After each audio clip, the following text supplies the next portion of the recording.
In the deepest corners of the internet, beyond the familiar search engines and social media platforms, lies a hidden world most people only whisper about: the dark web. It is a place where anonymity reigns supreme, where hidden markets, encrypted chats, and secret forums thrive. For some, it is a hub of curiosity, a digital underground filled with conspiracy theories, illegal trades, and hidden truths. But for others, it is a nightmare, a gateway into humanity's darkest instincts. Among the many stories whispered from this hidden world, there is one that continues to terrify even the most seasoned dark web explorers. A story about a livestream known only as Room 271.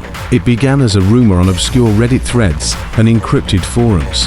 Users claimed that if you dug deep enough, you could find a live broadcast hosted on hidden onion sites. But unlike typical streams, this one wasn't about entertainment. It wasn't gaming, music, or even illegal trading. Instead, it was something far more horrifying. The stream would open with a static-filled screen, a clock ticking in the background, and a message: "Welcome to Room 271. The show begins at midnight." At first, viewers thought it was an elaborate prank or some ARG alternate reality game designed to scare people. But then came the reports. People who claimed to have stumbled upon the stream by accident, describing what they saw in vivid, disturbing detail.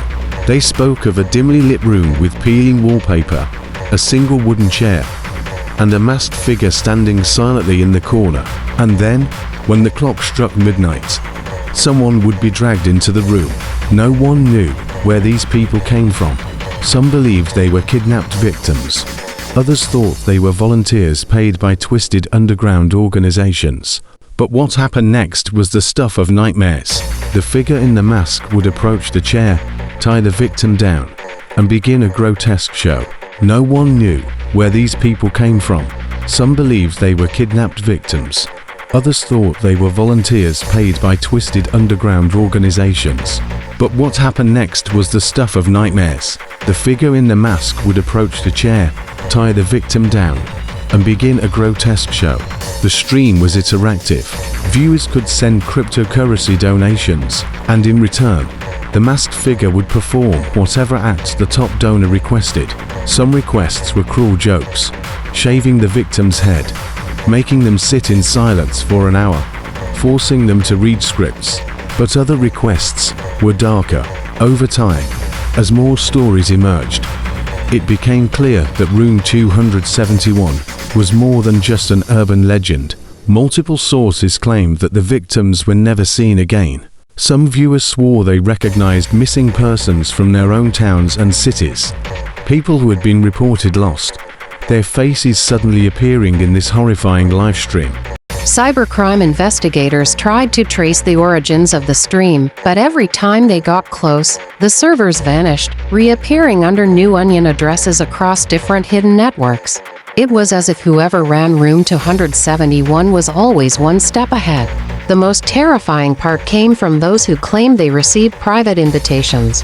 Some dark web users reported strange emails after visiting certain hidden marketplaces. The emails contained only one sentence: "Do you want to watch the real show?" along with a link that expired in 24 hours. A cybersecurity researcher known only as Dahlia claimed she accepted one of these invitations. She described what she saw in a podcast interview years later. According to her, the stream began as usual: the room, the chair, the masked figure. But when midnight arrived, the victim dragged into the room wasn't a random stranger. It was someone Dahlia knew. Someone she had seen before in her real life. That's when she realized Room 271 wasn't just a stream.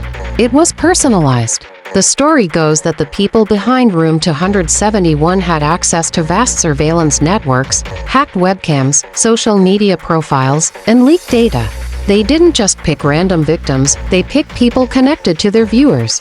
Imagine logging on, thinking you're about to watch some anonymous broadcast, and then suddenly recognizing the person in the chair as your neighbor, your colleague, even your family member. Dahlia said she immediately closed her laptop, destroyed the hard drive, and never returned to the dark web again. But her account added fuel to the legend.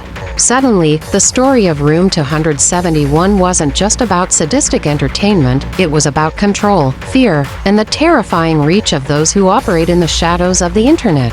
And perhaps the scariest part, no one has ever proven the stream was fake. Cybersecurity experts, law enforcement agencies, and journalists have all attempted to verify the claims, but Room 271 remains shrouded in mystery.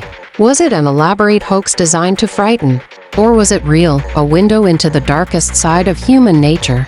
Even today, whispers about Room 271 continue to spread across forums. Some claim it still runs under new names and hidden servers. Others say it vanished years ago. But every so often, a new user posts a fresh thread, claiming to have seen the infamous clock, the peeling wallpaper, and the masked figure waiting silently in the corner. Whether myth or reality, one thing is certain. The dark web hides more than illegal trades and stolen data. It hides humanity's deepest, most horrifying secrets. And Room 271, whether real or imagined, reminds us of a terrifying truth. Sometimes, the scariest monsters are not found in horror movies, but on the other side of a screen. So the next time you hear someone casually mention exploring the dark web, remember this story.